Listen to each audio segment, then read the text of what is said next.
আসসালামু আলাইকুম। আজকে আপনাদেরকে নিয়ে চলে আসলাম পদ্মা নদীর বুকে শত শত আলো অনির্বাণ জোনাকির মতো ঘুরিয়ে বেড়াইতেছে। এসব কিছু দেখানোর চেষ্টা করব আপনাদেরকে। এই সময় আহ, পদ্মার ইলিশ মাছ ধরার মৌসুম চলিতেছে দিবারাত্রি। কোনো সময় মাছ ধরার কামাই নাই। সন্ধ্যার সময় জাহাজ ঘাটে দাঁড়াইলে দেখা যায় নদীর বুকে শত শত আলো অনির্বাণ জোনাকির মতো ঘুরিয়া বেড়াইতেছে। জেলে নৌকার আলো এগুলি সমস্ত রাত্রি আলোগুলি এমনভাবে নদী বক্ষের রহস্যময় স্নান অন্ধকারে দুর্বাতের সংকেতের মতো সঞ্চালিত হয়। এই সময় মাঝামাঝি পার হইয়া যায় শহরের গ্রাম, রেল স্টেশন ও জাহাজঘাট। শান্ত মানুষ চোখ বুজিয়া ঘুমাইয়া পড়ে। শেষ রাত্রে ভাঙা ভাঙা মেঘে ঢাকা আকাশে ক্ষীণ চাঁদটি উঠে। জেলে নৌকা আলোগুলি তখনও নেভে না। নৌকার খোল ভরিয়া জমিতে থাকে মৃত সাদা ইলিশ মাছ।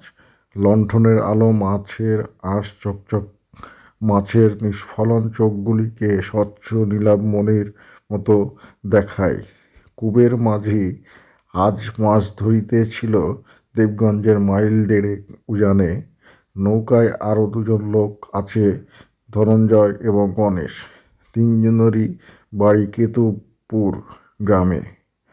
আরও 2 মাইল উজানে পদ্মার ধারে কেতুপুর গ্রাম। নৌকাটি বেশ বড় নয়। পেছনের দিকে সামান্য একটি ছাউনি আছে। বর্ষা বাদলে 2-3 জনে কোনো রকম মাথা গুজিয়ে থাকিতে পারে। বাকি সবাটাই খোলা। মাঝখানে নৌকার পাটাতনে 2 ফাঁকে রাখা হইয়াছে। এই ফাঁক দিয়া নৌকার খোলের মধ্যে মাছ ধরিয়া জমা করা হয়। জাল ফেলিবার ব্যবস্থা পাশের দিকে চিকন বাঁশের ফ্রেমের বিপুল পাখার মতো জালটি নৌকার পাশে লাগাইয়া আছে। জালের শেষ সীমানায় বাঁশটি নৌকার পার্শ্ব দেশের সঙ্গে সমান্তরাল। তার 2 প্রান্তে হইতে লম্বা 2টি বাঁশ নৌকার ধারে আসিয়া মিশিয়া পরস্পরকে অতঃপর অতিক্রম করিয়া নৌকার ভিতরে হাত 2 আগাইয়া আসিয়াছে। জালের এই 2টি হাতল ধরিয়া জাল উঠানো এবং নামানো হয়। গভীর জলে বিরাট ঠোঁটের 2 বাঁশে বাঁধা জাল লাগে। দড়ি ধরিয়া বাঁশের ঠোঁট হা করা জাল নামাইয়া দেওয়া হয়। মাছ পড়িলে খবর আসে জেলের হাতে। দড়ি বাহিয়া দড়ির দ্বারাই জলের নিচে জালের মুখ বন্ধ করা হয়। ওই নৌকাটি ধনঞ্জয়ের সম্পত্তি, জালটাও তারই।